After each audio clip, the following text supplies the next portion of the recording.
जंगल की गहराई में एक कहानी पुरानी है। जंगल का राजा जो सब पे भारी है, उसकी दहाड़ में छिपा संदेश है सारा।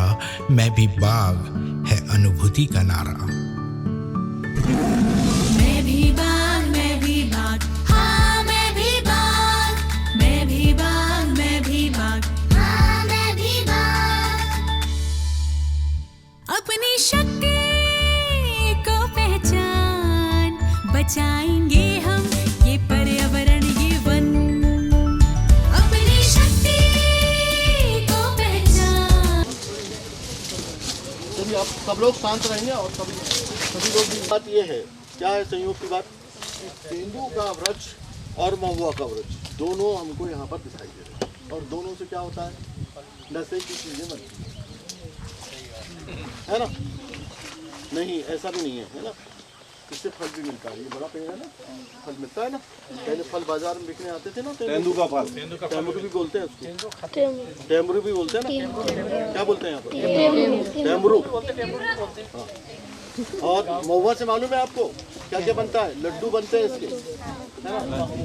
लड्डू, हलवा वगैरह सब बहुत सारी चीजें बनती है आजकल, बहुत सारी चीजें बनने लगी है ना। औषधि के भी काम में आता है इसका तेल, गुल्ली का तेल औषधि का काम है।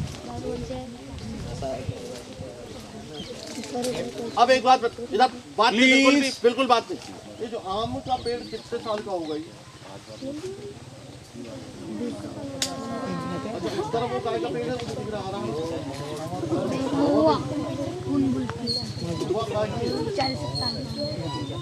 इसका कितनी उम्र होगी? इधर ध्यान दें आप लोग, कोई भी बात नहीं करेगा, ध्यान से सुनो। ये आम का पेड़ कितने साल का होगा? 10 साल का। अंदाज लगाओ। 10, 25, फेंकते रहो। 10, 25, 10, 12, 25 और फिर एक बोला करो, दूसरा जवाब नहीं।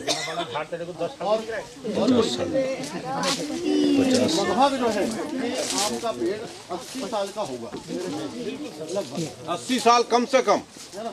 तो अब ये 80 साल ये हमारे पूर्वजों ने इसको बचा के रखा, काटा नहीं। क्यों नहीं काटा? इससे क्या क्या मिलता है?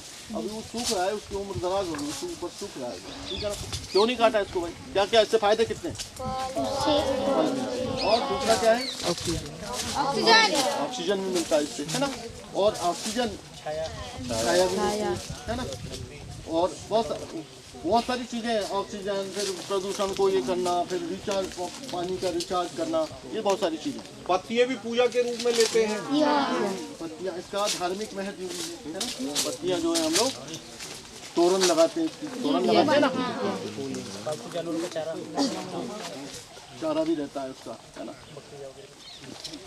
लेकिन वो गड़बड़ है, उसका उपयोग नहीं करना चाहिए। उसका उपयोग नहीं करना, है ना। तो ये आम का पेड़ जो है, और फिर एक हमको कहा ये महुए का भी पेड़ दिख रहा है ना, उधर भी महुए का, इधर ये सागौन है ना। अब इनके नाम जैसे तेंदू का, तेंदू का क्या नाम है आपने देखा क्या?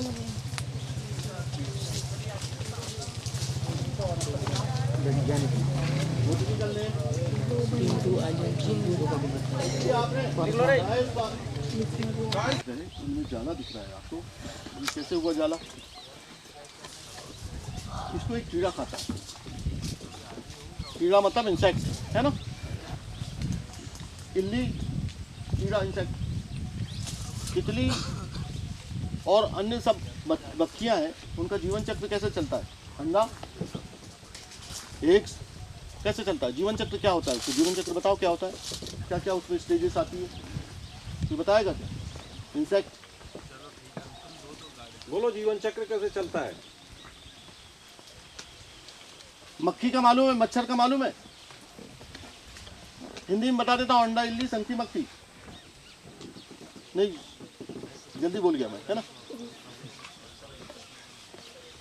अंडा, फिर उसके बाद में इल्ली, इल्ली अब सरल भाषा में पहले अंडा देती है, फिर उससे इल्ली निकलती है, फिर संखी बनती है, और फिर उसके बाद में मक्खी बन जाती है। तो जो नुकसान कौन करता है? इल्ली। वो मक्खी की चिल्ली है या किसी भी तितली की इल्ली है, किसकी भी। इंसेक्ट किसको कहते हैं? कीट किसको कहते हैं? कीट, ये समझना भी बहुत जरूरी है ना, कीट किसको कहते हैं? जितनी मक्खियाँ हैं जो जिनमें पंख है ना, और भी जैसे मधुमक्खी है, मच्छर है, तितली है, और जितनी मक्खियाँ हैं वो सब कीट कहलाती हैं, कीट, है ना। बिना मतलब जो है, जैसे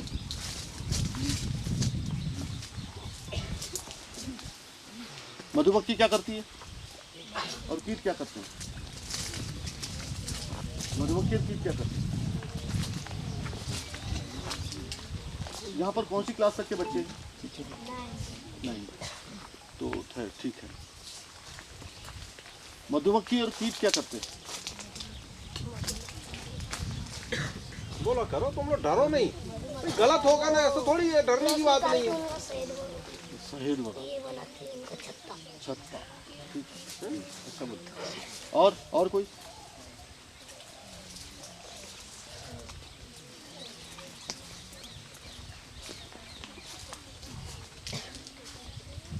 सबसे पहले तो मैं उस बात को पूरी कर देता हूँ, है ना, कि जो इसमें जो जाले बने हैं ना, उसको इल्ली खाती है। उसका नाम है डीफॉलिएटर। इसका जो इल्ली जो है खाती है, किसको? पत्तों को खाती है। और हम कीटनाशक उसमें क्यों नहीं डालते भाई? हमारे पास तो बहुत पैसा है, सरकार के पास तो बहुत पैसा है, कीटनाशक क्यों नहीं डालते? मक्खी का जीवन चक्र कैसे चलेगा? तो उससे मक्खी से फायदा क्या है? तो जीवन चक्र नहीं चलेगा, गया, चल जाने दो उसको। तो उससे फायदा है क्या कुछ? तो मक्खी से क्या फायदा? फायदा तो है कुछ ना कुछ, हर चीज से फायदा है, लेकिन मच्छर है उससे डिफॉलिएटर नोट कर लिया आपने? फायदा है, बिल्कुल निश्चित रूप से फायदा है। आप ध्यान से सुन लीजिए आप लोग, कि हम यहाँ पर जो नेचर को जानने के लिए, प्रकृति को जानने के लिए, ठीक है ना, प्रकृति को जानने के लिए है। प्रकृति क्या होती है भाई? क्या है प्रकृति? जो ईश्वर ने बनाया है वो प्रकृति है, और जो मानव ने बनाया है वो मानव निर्मित। ये रोड है मानव निर्मित है ना, ये पेड़ है ये प्रकृति है, ये पहाड़ है ये प्रकृति है, ये जो नदियां हैं, नाले हैं, ये सब प्रकृति। सूरज, चांद, सितारे, ग्रह, सब पूरी प्रकृति, ठीक है ना। तो हम प्रकृति को जानने के लिए आए हैं, और यहाँ विशेष तौर पे पेड़ पौधों, पहाड़ों और वन्य प्राणियों के बारे में जानने आए हैं, और उनके निकट जाने का हम यहाँ पर प्रयास करेंगे, है ना। उससे रूबरू होने का, रूबरू तो होंगे ही होंगे, और निकट जाने का प्रयास करेंगे। इधर ध्यान दो बच्चा, निकट जाने का प्रयास करेंगे, ठीक है ना। इस पृथ्वी पर जितने भी, ये सबसे पहले जानना आवश्यक है। हम लघु अनुपस्थित झाड़ दिग्गज इसलिए इसकी बात की है, तो सबसे पहले तो ये जानना आवश्यक है कि इस पृथ्वी पर जितने भी जीव जंतु हैं और जितनी वनस्पतियां हैं, चाहे वो माइक्रो ऑर्गेनिज्म से लेके बड़े जीव जंतु या बड़े पेड़ हो, है ना, वो सब एक दूसरे से क्या है? जुड़े हुए, एक दूसरे से कनेक्टेड है। अगर एक नहीं है तो दूसरे का अस्तित्व खतरे में, ठीक है, निश्चित रूप से उसका असर दूसरे पे पड़ेगा। ये जानने के लिए हम आए। क्यों? जब तक हम ये नहीं जानेंगे तब तक हम मक्खी को या मच्छर को मार देंगे, बिना वजह मार देंगे। हाँ, हमको नुकसान पहुंचा रहा है तो निश्चित रूप से हम मारें उसको, कोई बात नहीं, लेकिन तो अब कैसे भाई, कैसे मतलब कभी सोचा है क्या? नहीं सोचा। यहाँ पर हम लोग बैठे हैं, आप लोगों ने तो मेरे ख्याल में पारिस्थितिकी तंत्र या बायोडाइवर्सिटी मतलब जैव विविधता, इसके बारे में भी कुछ सुना है क्या? नाम सुना है इनका? जैव विविधता का नाम सुना है क्या? जैव विविधता और पारिस्थितिकी तंत्र, इनको मैडम कहाँ से, कौन सी क्लास में है ये वाला सब्जेक्ट? जैव विविधता है। चलिए चलिए ठीक, कोई बात नहीं, आपको याद नहीं है ना, कोई बात नहीं। जैव विविधता, जब हम प्रकृति को जानने आए हैं तो हमको मतलब कुछ चीज़ें, मोटी मोटी चीज़ें, जैसे कि जैव विविधता के बारे में संक्षिप्त में, और इकोसिस्टम यानी पारिस्थितिकी तंत्र के बारे में संक्षिप्त में, और भूजल प्रबंधन, वाटर एंड लैंड मैनेजमेंट, इसके बारे में, जैव विविधता के बारे में। जैव विविधता उसी शब्द से ही स्पष्ट है, विभिन्न प्रकार के जीव जंतु, है ना। तो किसी भी क्षेत्र की जैव विविधता की परिभाषा सरल भाषा, जैसे हम यहाँ पर देखते हैं, है ना। तो यहाँ पर जितनी वनस्पतियाँ हैं ये दिख रही है आपको, ये वनस्पति है ना, और जितने भी माइक्रो ऑर्गेनिज्म, बैक्टीरिया, फंजाई, है ना, दीमक, कीट वगैरह, सब जितने यहाँ पर विभिन्न प्रकार के जीव जंतु या विभिन्न प्रकार की वनस्पतियाँ जो यहाँ पर पाई जाती है इस क्षेत्र में, तो वो इस क्षेत्र की क्या कहलाएगी? जैव विविधता। जैव विविधता, ठीक है ना। उस क्षेत्र की, इस क्षेत्र की क्या कहलाएगी? अब जैसे ये जंगल है ना, तो इस जंगल में जितने भी विभिन्न प्रकार के जीव जंतु, अब बिल्कुल समझ ही जाना आप, है ना, कि इस जंगल में, ध्यान से सुनोगे तो समझ जाओगे, इस जंगल में जितने भी प्रकार के जीव जंतु और जितने भी प्रकार की वनस्पतियाँ पाई जाती है वो वहाँ की जैव विविधता कहलाएगी, समझ में, है ना। तो अब देखिए आप कि जहाँ ज़्यादा से ज़्यादा जीव पाए जाएंगे, जीव जंतु, और ज़्यादा से ज़्यादा वनस्पतियाँ पाई जाएगी। अच्छा, एक बात और है, ध्यान रखनी है कि जीव जंतु जितने, जहाँ पर बहुत ज़्यादा जीव जंतु, बहुत सारे प्रकार के जीव जंतु पाए जाते हैं, वहाँ पर बहुत सारी प्रकार की वनस्पतियाँ भी पाई जाती हैं, ठीक है ना। तो जहाँ पर जितने ज़्यादा प्रकार की वनस्पतियाँ और जितने ज़्यादा प्रकार के जीव जंतु पाए जाएंगे, वहाँ की जैव विविधता अच्छी कहलाएगी, धनी कहलाएगी, रिच कहलाएगी। अब किसी से पूछ लूँ मैं, क्या समझे आप? जितने भी प्रकार के, जैसे ये जंगल है, तो इस जंगल में ज़्यादा से ज़्यादा जितने भी प्रकार के, जिस स्थान पर ज़्यादा से ज़्यादा प्रकार के, अधिक से अधिक प्रकार के जीव जंतु और वनस्पति पाई जाती है, तो वहाँ का जंगल यानी वहाँ की जैव विविधता बहुत अच्छी कहलाएगी। आगे अच्छे से समझ में जैव विविधता आ गया ना अच्छे से समझ में? तो अब देखिए जैव विविधता, तो अभी मैंने क्या किया था, बात किया था ना बाघ की, तो उस जंगल में जहाँ मैं देख के आया, वहाँ पर जैव विविधता बहुत घनी, बहुत रिच है, बताया ना मैंने, वहाँ सब प्रकार के है ना। तो जहाँ बाघ रहेगा वहाँ पर जैव विविधता अच्छी रहेगी, है ना। अब जब जैव विविधता अच्छी रहेगी तो वनस्पति रहेंगी, जंतु अच्छे रहेंगे, ऑक्सीजन अच्छी मिलेगी, कार्बन डाइऑक्साइड का सब मामला उसी से जुड़ा हुआ है, ठीक है। जैव विविधता के बारे में समझ गए ना आप लोग? समझे कि नहीं भाई? कि वैसे ही बोल रहे हो? हाँ सर, हाँ सर। चलिए अब आते हैं अपन पारिस्थितिकी तंत्र, है ना। तो पारिस्थितिकी तंत्र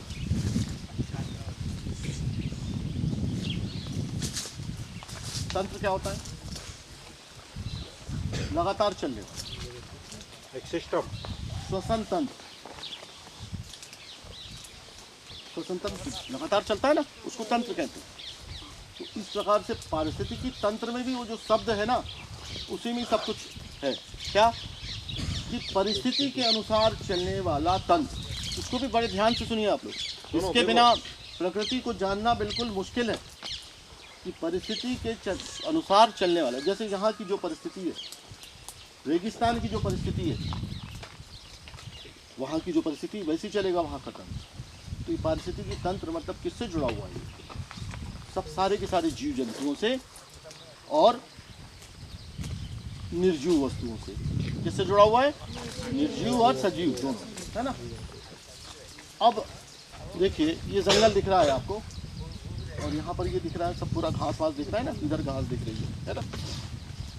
तो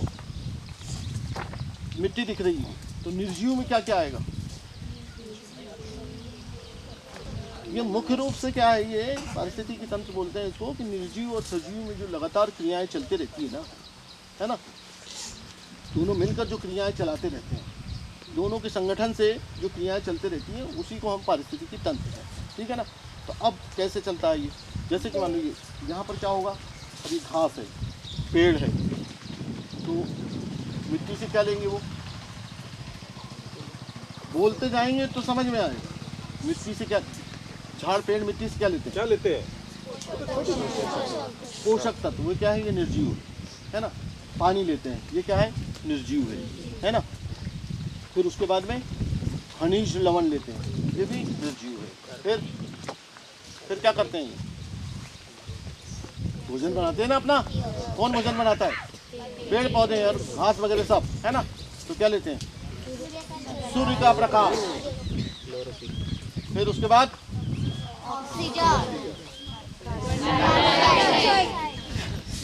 सब आता, तुम लोग बोलते नहीं, बोला करो। और कभी कभी धुन में बोलते चले जाते, तो बोला ऑक्सीजन, फिर बोलते कि नहीं नहीं नहीं, धुन समझते हो ना। तो कार्बन डाइऑक्साइड, ये भी क्या है, निर्जीव, ठीक है ना। तो ये निर्जीव हुए, सबके सब निर्जीव हुए, और पेड़ पौधे सजीव हुए। तो इनने क्या किया, प्रकाश संश्लेषण करके क्या किया इनने, अच्छा, पादप जगत यानी वनस्पतियाँ, और प्राणी जगत यानी जंतु, प्लांट किंगडम, एनिमल किंगडम। इन दोनों में कोई आधारभूत अंतर बताएगा कोई, ये भी जानना बहुत जरूरी है भाई। पेड़ पौधे या पादप जगत अपना भोजन स्वयं बनाते हैं, छोटी सी बात, और जितने प्राणी हैं वो उनके ऊपर निर्भर रहते हैं, ठीक है ना। तो दोनों में ही अंतर। अब जो है अपन बात किसकी कर रहे थे, कुछ निर्जीव और सजीव, ठीक है ना। अब इनने भोजन बनाया, किसने भोजन बनाया, पेड़ पौधों ने, घास ने, आवाज ने। तो ये क्या कहलाए, उत्पादक, माने प्रोड्यूसर, ठीक, उत्पादक कहलाए। उत्पादक यानी उत्पादन करने वाले, जानते ना आप, तो ये उत्पादक कहलाए। फिर इनको खाया किसने, शाकाहार अंग्रेजी में कहते हैं, और पारिस्थितिकी तंत्र में कहते हैं हिंदी में। तो सबसे ऊपर, अब इस जंगल में मांसाहारी जो है, कौन मांसाहारी सबसे ऊपर है यहाँ पर, बाघ। जोर से बोलो आप लोग, नहीं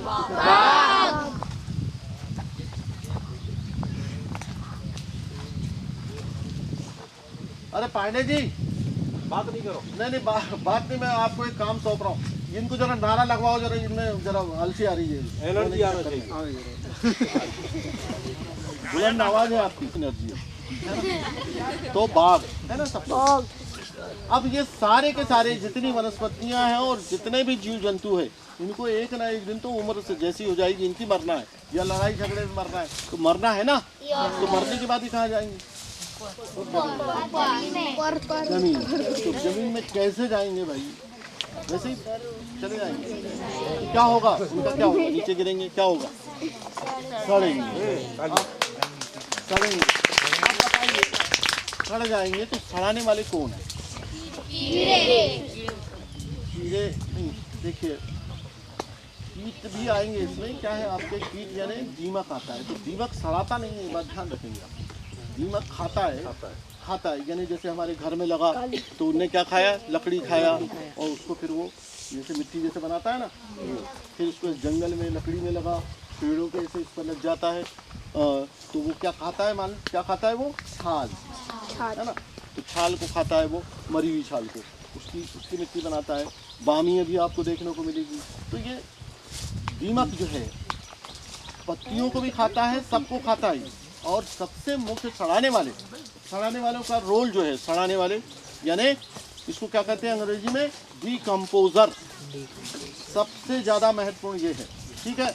जब जंगल में या कहीं पर भी पत्तियां सड़ती है, और उसका सहयोगी कौन है, दीमक, ठीक है ना। ये सब मिलके क्या करते हैं, ह्यूमस या मिट्टी बनाते हैं, ठीक है ना। तो वो कौन है सड़ाने वाले, बैक्टीरिया है, फंजाई है ना। फंजाई मतलब कवक का नाम सुना है कि नहीं, तो कवक ये सड़ाते हैं, है ना।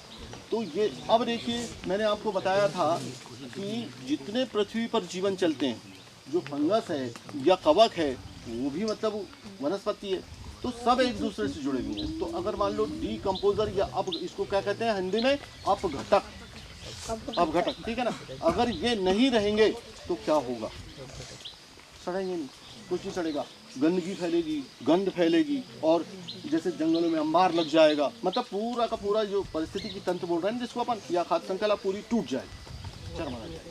सड़ना जरूरी है, तो वो भी बहुत जरूरी है, ठीक है ना। तो कैसे, अब इसको क्या कहते हैं हम, खाद्य श्रृंखला, जिसको मैंने बताया ना कि यहाँ से ये शाकाहारी ने खाया, फिर उसके बाद में बड़े मांसाहारी, और फिर सब नीचे मिट्टी में मिले कब, जब सब मरे तब। तो मुख्य रूप से जो हमारा पारिस्थितिकी, इसको क्या कहते हैं हम, पारिस्थितिकी तंत्र, इसके अंतर्गत क्या है, ये खाद्य श्रृंखलाएं बहुत सारी होती है। अब खाद्य श्रृंखलाएं जो चलती है ना, और मुख्य रूप से पारिस्थितिकी तंत्र कितने प्रकार का होता है, बात नहीं, कितने प्रकार के होते हैं, थल में चलने वाला और जल में चलने वाला, थली और जली, ठीक है, दो प्रकार के होते हैं।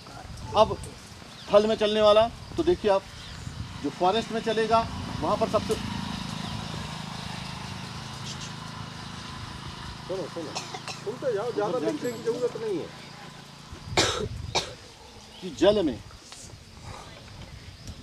और फिर एक बात और बताता हूँ, ये तो थल की बात हो गई, थल में 3, हमारे बगीचे में अलग चलेगा, बगीचे में कौन होगा ऊपर सबसे, पक्षी आएंगे ना, कीटों को पक्षी खाते हैं कि नहीं, कीट पत्ती वत्ती खाते हैं, तो सबसे ऊपर कौन आए, पक्षी आएंगे वहाँ पर।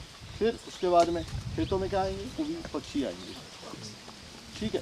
तो जहाँ जैसी परिस्थिति के तंत्र का मतलब हुआ, जहाँ जैसी परिस्थिति हो वहाँ पर ये तंत्र वैसा चलेगा, जंगल में अलग प्रकार चलेगा, खेत में अलग प्रकार चलेगा, पहाड़ों पर अलग, मतलब बर्फीली जगह पे अलग चलेगा, रेगिस्तान में अलग प्रकार से चलेगा, है ना, जहाँ जैसी परिस्थिति। जल में भी वैसे ही है, जैसे ये है आपके, ये दिख रहा है, यहाँ का अलग है परिस्थिति तंत्र, यहाँ पर सबसे ऊपर जल में क्या रहता है, नीचे क्या रहता है, काई रहती है ना, एल्गी वगैरह रहती है ना, ये भी भोजन बनाती है, जलीय जंतु खाते हैं, उसमें भी मांसाहारी वगैरह होते हैं। सबसे टॉप पे यहाँ कौन आएगा, यहाँ ये डैम में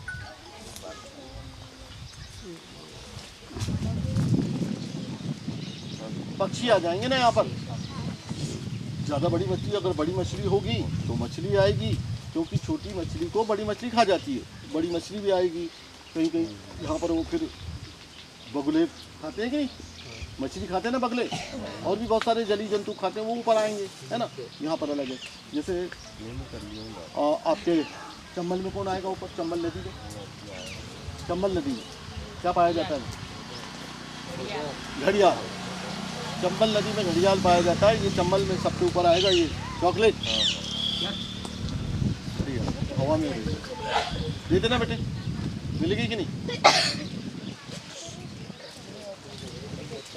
चंबल नदी में घड़ियाल और मगरमच्छ, ये दो आए, ठीक है ना, चंबल नदी में।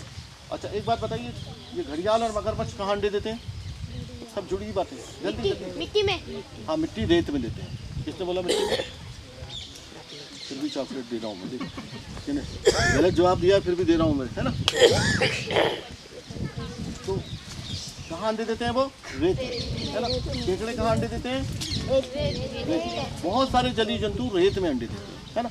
तो जो रेत उत्खनन है, इस पर हमारे को प्रतिबंध लगाना बहुत जरूरी है। रेत उत्खनन नदियों से बिल्कुल भी नहीं होना चाहिए, क्योंकि बहुत सारे जलीय जंतु, अगर ये रेत उत्खनन हो गया, समाप्त हो गई रेत, तो उनका जीवन पूरा समाप्त हो जाएगा, यानी वो विलुप्त हो जाएंगे, ठीक है ना। इसलिए जो है रेत उत्खनन पर रोक लगाना बहुत ज़रूरी है, और हमारे लिए बहुत ज़्यादा नुकसानदायक है ना। अब जैसे नदियों में जो जितना भी ये चलता है, तो हमारी नदियों में पीने लायक पानी कैसे आता है, इसमें गंदगी भी रहती है ना, हमने थूका या और भी गंदगी डली इसमें, तो बहुत सारे जलीय जंतु क्या होते हैं, उसको खा लेते हैं, ठीक है। तो वो खा खा कर शुद्ध करते हैं। इसलिए जो नदियों का पानी शुद्ध होता है, किस कारण से, कि वहाँ पर जो पूरा इकोसिस्टम सही ढंग से चले। अगर हमने उनको मारा तो फिर हमको शुद्ध पानी नहीं मिलेगा। तो उनको भी बचाना, यानी वो पूरे उनका वहाँ फूड चैन या खाद्य श्रृंखला बराबर चलती रहना चाहिए, टूटना नहीं चाहिए, ठीक है ना। अब समुद्र में कैसा चलेगा, समुद्र में कैसे चलेगा, ये प्रश्न वहाँ पर ही पूछूंगा, है ना, प्रश्न मंच होगा ना वहाँ, समुद्र में कैसे चलेगा? कौन है टॉप पे? Shark shark shark. किसने कहा शार्क? किसने कहा? तो धीरे से क्यों बोला? अरे इनाम मिल गई तो धीरे जाओ उसको। मैंने बोला करके बोला क्यों? डरते क्यों? ये लो, अच्छे से बैठो, पालकी मार के बैठो। तो वहाँ पर शार्क है, वेल क्यों नहीं है? वेल क्यों नहीं है? जल्दी बताओ। वेल तो बड़ी होती है ना उससे। क्या वेल क्या? किसने बोला? अभी कुछ धीरे धीरे ऐसे मुंह में ही कर रहा था। कौन है? किसने बोला? बोला करो भाई। क्या बोला? सही बोला है। इधर बोला है किसी ने अभी? हाँ हाँ, ये क्या खाई नहीं क्या आज आपने? नाश्ता नहीं की क्या? दोनों खाई। तो क्या है कि वेल क्या होती है? और शार्क जो होती है मांसाहारी। ठीक है। समुद्र में हमारी दुनिया में जितनी ऑक्सीजन पैदा होती है ना, 80% ऑक्सीजन, 70 से 80% ऑक्सीजन कहाँ पैदा होती है? समुद्र में, क्योंकि वहाँ पर बहुत सारी वनस्पतियाँ नीचे रहती है। ठीक है ना? अच्छा, ये जानकारी मैंने मतलब चूँकि समुद्र का जिक्र आया इसलिए बता दिया। क्या कि वहाँ पर दुनिया की 80% ऑक्सीजन वही उत्पादित होती है। कहाँ? समुद्र। उसके बाद दोनों में, शार्क में और वेल में और कोई अंतर बताएगा क्या? जल्दी बोलो, क्या क्या अंतर है? एक तो एक शाकाहारी, एक मांसाहारी है, और दूसरा हाँ वेल पानी के बाहर पानी के ज़्यादातर वेल पानी के बाहर जीवन जीती है सर। वो मछली और शार्क अंदर रहती है। नहीं, संतोषजनक नहीं। और कोई? जल्दी जल्दी भाई। इसके बाद हम दूसरा क्या खोजेंगे यहाँ से? बाहर तो जीवन बिताएगी, कैसे रहेगी? तो पानी पानी में रहना है ना? पानी में रहेगी बट वो श्वास बाहर लेती है। हाँ, ऐसा बोलो ना, ऐसा बोलो। ये बात हुई। ये लो चॉकलेट। वो सांस लेने ऊपर आती है। हवा बहुत तेज चल रही है। तो क्या है, जो वेल है जो ऊपर आके सांस लेती है। क्यों लेती है? कि उसमें लंग्स पाए जाते हैं, फेफड़े पाए जाते हैं। इधर ध्यान दो आप लोग, सुनो। वेल में फेफड़े पाए जाते हैं या लंग्स पाए जाते हैं, इसलिए वो ऊपर आकर सांस लेती है। शार्क में क्या होता है? शार्क में गिल्स पाए जाते हैं, वो पानी में घुली हुई ऑक्सीजन को लेती है वो श्वसन के दौरान। ठीक है। और इसके अलावा कोई अंतर? इसके अलावा ये अंतर है कि जो वेल होती है वो स्तनधारी होती है और शार्क स्तनधारी नहीं है। तीन प्रमुख अंतर है। इसको नोट नहीं किए होंगे, मैं वहाँ पूछूंगा प्रश्न। ठीक है ना? तो ये मैंने आपको पारिस्थितिकी तंत्र के बारे में मोटा मोटा बताया। आप लोग जो है याद रख पाएंगे ना इसको, क्योंकि आगे जो जितना भी सब कुछ आएगा तो वो इसी से जुड़ेगा। अब इसमें थोड़ा सा एक शार्ट में पूछता हूँ मैं। अगर सर्प नहीं होगा तो क्या होगा? एक अच्छी तरह ये बात समझ लीजिए आप कि ईश्वर ने क्या है, ऐसा सबको बनाया है कि कोई अति ना कर पाए, है ना, या ज़्यादा संख्या में ना हो।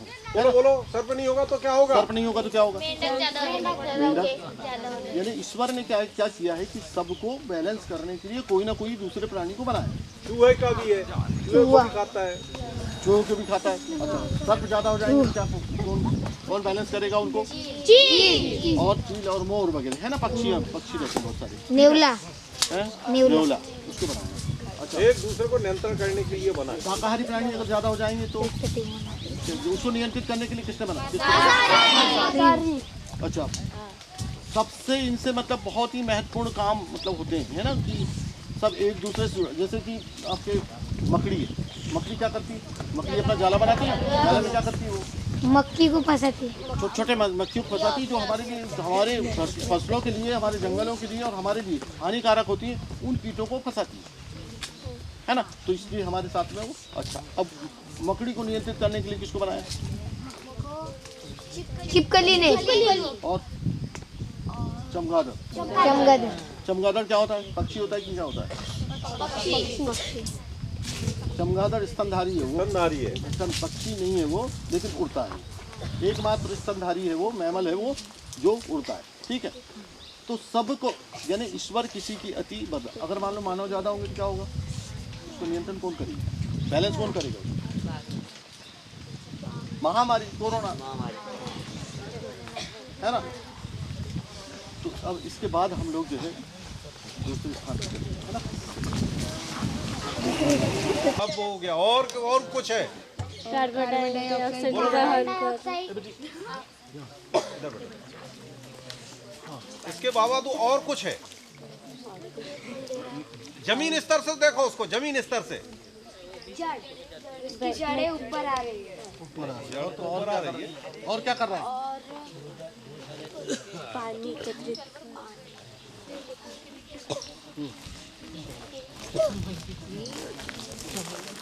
क्या कर रहा है भाई? अपना भोजन बना रहा है इसके फल वो तो बना रहा है, वो तो बैठा ही, ये तो बनाएगा, खाएगा। हमारे लिए भी बना विशेष रहा है। काम कर रहा है वो। इसको क्या बोलते हैं? ये फल दे रहा है। पहले तो पालकी मार के बैठो।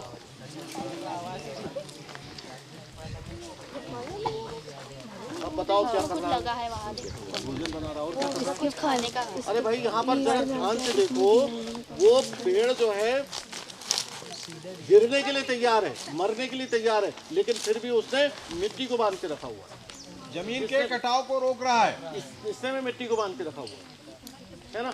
जितने पेड़ है, ये मालूम है आपको, आंजन के पेड़, इसका नाम है, इसकी छाल किस काम में आती है मालूम है क्या? इसकी छाल जो है, जो हृदय रोगियों के काम में आती है, इसका काढ़ा बना के पिया जाता है। और जो बहुत सारी दवाएं इससे बनती हैं। मार्केट में आता है अर्जुना रिस्ट है। ठीक है ना, बहुत सारी दवाएं इससे बनती है। और उसके साथ साथ ये ज़्यादातर नदियों के किनारे पाया जाता है। तो ये सबसे ज़्यादा क्या करता है, ये जब यहाँ पर जो उसके मतलब वो बड़ा होना हो, यहाँ पर नदियों के किनारे ज़्यादा पाया जाता है और मिट्टी कटाव को ये रोकता है। साइलेंस, सुनो। इधर ध्यान देंगे आप लोग, है ना? मिट्टी कटाव को ये रोकता है। बहुत सारे और पेड़ हैं, जैसे कि करंज, जल जामुन, है ना, ये पेड़ भी मिट्टी कटाव को, बांस भी मिट्टी कटाव को, यानी जड़ों को, मिट्टी को बांध के रखता है, इसकी जड़ें। ठीक है ना। अब ये देखिए आप लोग कि मान लीजिए ये से जो नाले हैं, ये नाले हैं ना, तो नालों के किनारे अगर इस प्रकार के पेड़ अगर नहीं हुए तो क्या होगा? क्या होगा? पूरी बहा के चले जाएगी। और उससे क्या होगा? बाहर चल जाएगी। और क्या होगा? नाले नाले मिट्टी से बढ़ते जाएंगे, है ना। तो बढ़ते जाएंगे, फिर उसके किनारे जो पेड़ होंगे वो क्या होंगे? गिरते चलेंगे। ठीक है ना। तो और फिर उसमें क्या है, जब ये किनारे पे पेड़ नहीं रहेंगे तो उसमें इधर उधर की मिट्टी भी आएगी, वो भी उसके अंदर जाएगी।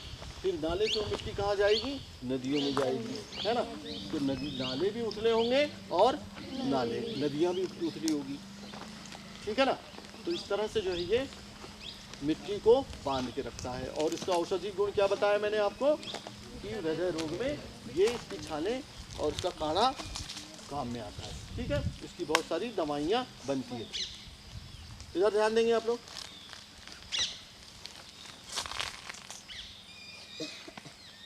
यहाँ पर एक और वो दिख रहा है आपको, वो क्या दिख रहा है? नहीं, वो चेक डैम जो दिख रहा है ना, वो सिर्फ आपको, वो आपके लिए बनाया गया है। वो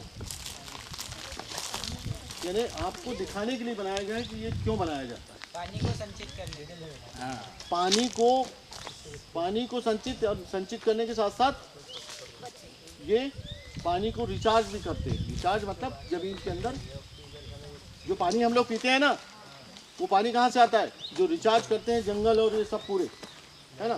तो वो ही रिचार्ज वाला पानी अपन पीते हैं जो पतझड़ के रूप में निकलता है। ठीक है ना।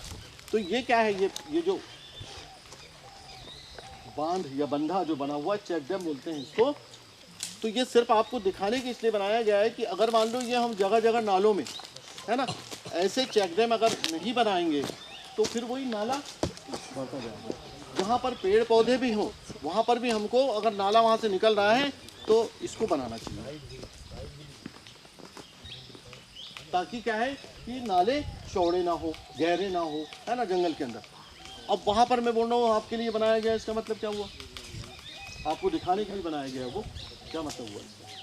वास्तव में क्या है कि इस नाले पे अगर कोई चेक डैम बनेगा तो उसका आकार होगा वो वहाँ से लेके वहाँ बड़ा चेक डैम होगा, क्योंकि पानी का जो बहाव है एक झटके में उसको ये छोटा सा चेक डैम है, इसको बहा के लेके चला जाएगा, ठीक है ना। और ये ऐसे नालों में चेक डैम बनाना संभव है भी नहीं।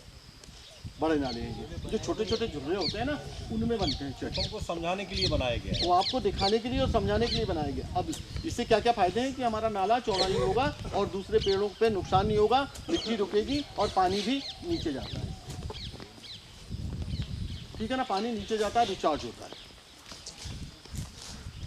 अच्छा एक बात बताइए, ये जो चट्टानें दिख रही है ऊपर, इसको सब्जेक्ट बदला, अब इसका ध्यान रखना पड़ेगा ना।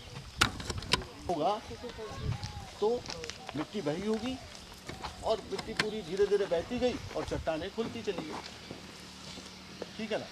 अच्छा अब एक बात बताइए, मैंने अभी आपको बताया था ना, मोटरसाइकिल को देख लीजिए ना, टायर पंचर हो गई।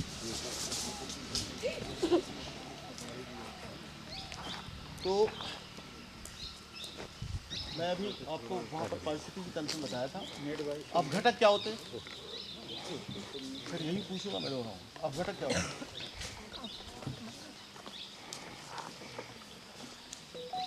अभी आप 10 कदम चले हैं पर क्या होते हैं अब घटक, डिकम्पोजर क्या होते हैं। हाँ जल्दी जल्दी। दीमक और कीड़े।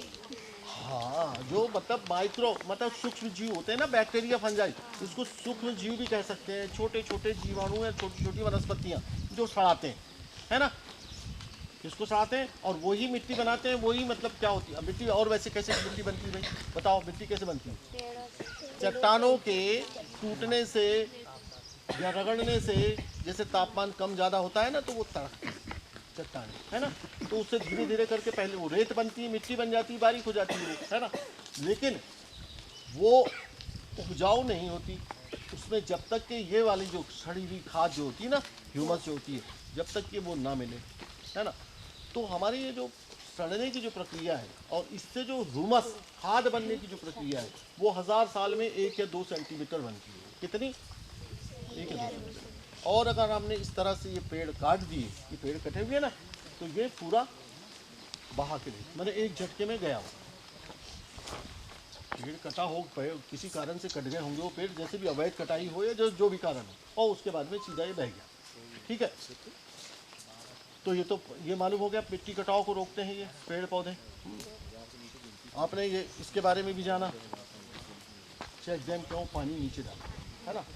अब यहाँ पर हम लोग थोड़ा सा बात करेंगे वाटर रिचार्ज, यानी वाटर रिचार्ज यानी रेन वाटर हार्वेस्टिंग, जो प्राकृतिक रूप से होता है, ठीक है। तो ये भी आपको जानना बहुत ज़रूरी है, ठीक है। तो क्यों ज़रूरी है कि हमारे बहुत सारे गांवों में पानी की कमी आ रही है, जल स्रोत या बोरवेल पानी का स्तर नीचे लगातार जा रहा है। हो रहा है कि नहीं पानी कम? जोर से बोलो। ऐसे ही जोर से बोल, है ना, अच्छा रहता है, जोश आ जाता है। तो ये क्यों कम हो रहा है भाई, क्यों कम हो रहा है? क्यों कम हो रहा बताओ। फैक्ट्री की वजह से। फैक्ट्री से क्या लेना देना, पानी से फैक्ट्री से किस वजह से हो रहा है? फैक्ट्री से तो वर्षा प्रभावित होगी। तो वृक्ष क्या कर मेरी सब तरफ में, फिर मैं इधर ही लाके बैठा लूँगा, ध्यान से सुन लो आप, है ना। हाँ बोलिए, आप बोलिए। बोलो बेटा, बहुत सही बोल रहे थे, बोलते जाओ कुछ अंश तक। नहीं वो तो ठीक है, देखिए जो आप लोग हम लोग क्या है कि जैसे हम स्कूल में जो पढ़ते हैं, मैं भी स्कूल में पढ़ता था, कॉलेज में ही पढ़ा, तो बस वही नारे ही लगते थे कि हमको पेड़ लगाने से ऑक्सीजन मिलती है। कैसे मिलती है इसकी जब हम गहराई को जानेंगे तब मतलब वो भी बताऊँगा मैं आज बाद में इसके आगे। लेकिन अब जैसे पानी, तो उन्होंने कहा पेड़ पौधे पानी से मतलब वो रहता है, तो कैसे रहता है भाई, कैसे रहता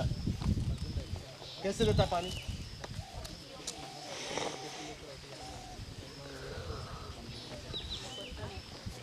कोई नहीं बता पा रहा है। देखिए पहले तो जल चक्र क्या होता है बताओ? वाटर सर्किट क्या क्या होता है जल चक्र? अरे भाई देखिए, जल चक्र का मतलब होता है कि पानी का चक्र कैसे चलता है ना? कैसे चलता है? समुद्र का पानी या जितने भी जल स्रोत है उनका पानी क्या होता है? समुद्र का पानी गर्मी या जब भी धूप पड़ती है तो वो क्या होता है? भाप बनकर वाष्पित होता है। ऊपर जाता है और बादल बनता है और फिर वो हवा की दिशा में उड़ता है वो, और फिर उसके बाद में बारिश कहाँ पर होती है वर्षा? वनों में। हाँ ये बोला वनों में। क्यों अधिक होती है वनों में? सर वृक्ष पानी वर्षा के लिए सहायक होते हैं। वृक्ष बादलों को, जहाँ लंबे वृक्ष होते हैं वहाँ पे बादलों को रोके रखते हैं, आकर्षित करते हैं।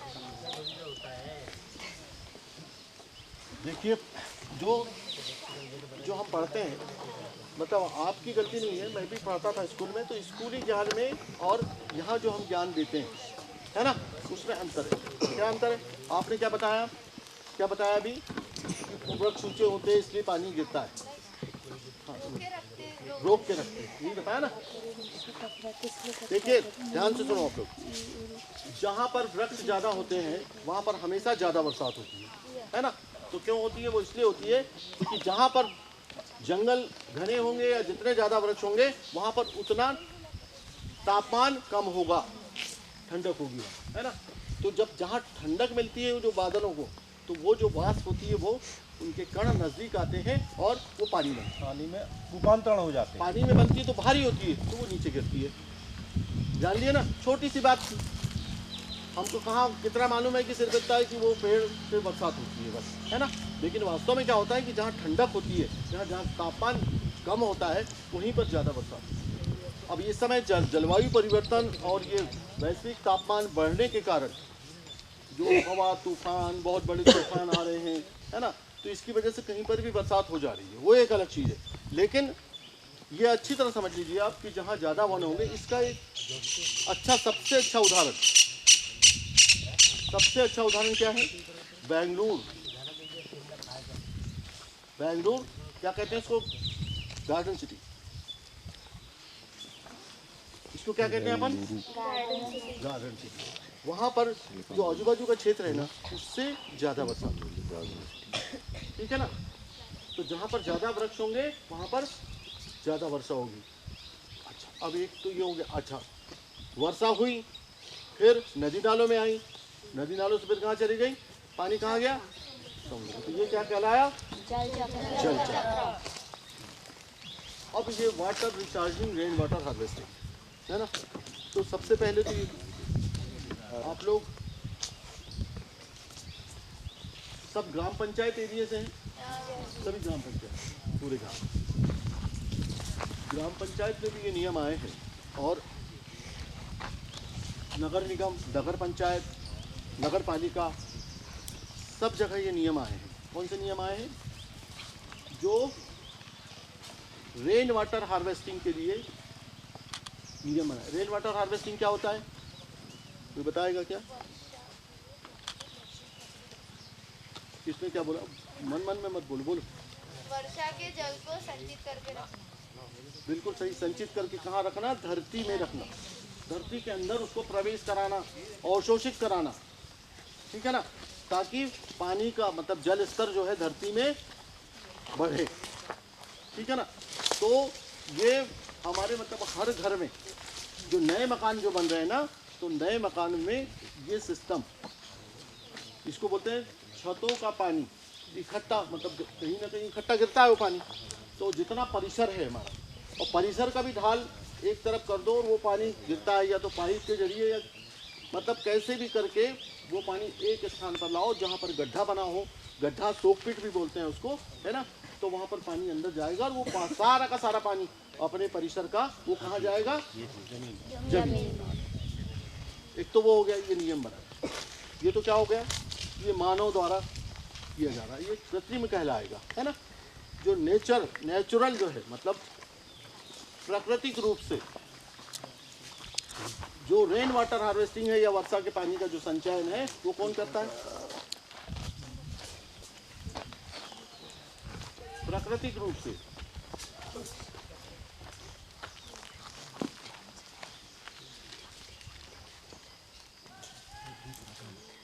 बोलो।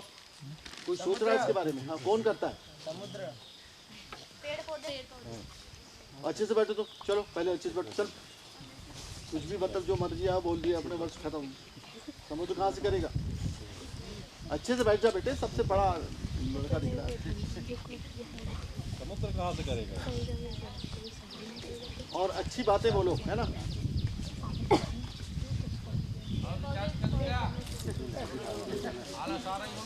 इसको अकेले को रिचार्ज करो। वनों की रक्षा कौन करेगा? हम करेंगे नाले में बैठे बैठे हम करेंगे सुना? वनों की रक्षा कौन करेगा? हम करेंगे हाँ, ये जंगल भी सोच रहा है कि कोई नया आदमी आए। हाँ चलो, अभी कुछ लड़के वो सही बोले थे वहाँ कुछ पौधे के रक्षा के लिए, है ना? जो प्राकृतिक रूप से जो है पानी का, चलो ये चलो जिंदगी चलो। में, जीवन में इसको समझना बहुत जरूरी है। कौन करता है? पेड़ पौधे। कैसे करते हैं? उस झाड़ से दोनों पत्तल तो बनते हैं। उस झाड़ उससे ये एक गोंद निकलती है, निकलती कि नहीं? वो गोंद का उसमें कमर कस, मतलब जो अधिकांश लेडियों को मतलब जो कमर में दर्द होता है वो बहुत उपयोगी होती है। यानी एक आयुर्वेदिक वृक्ष है वो, कमर का दर्द उससे ठीक हो जाता है। अब एक काम करो आप लोग, पानी पी लो। उसकी जड़ों से रस्सी बनती है रंग भी बनता है उसके और फूलों से। हर्बल रंग, होली में पहले रंग इसी से खेला जाता था, जो उसके फूल रहते हैं ना उससे। पानी पी लीजिए आप लोग। पानी पी लो। चल कैसे करना बेटा सर? पूरी आ रही कि आधी आ रही?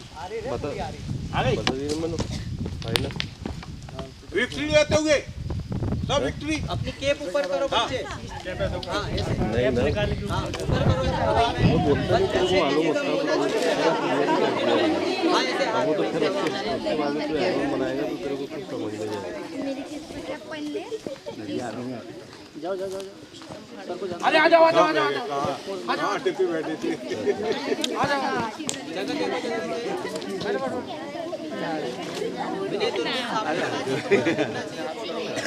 हाँ घेर देंगे ना, तो टेंशन नहीं बैठना।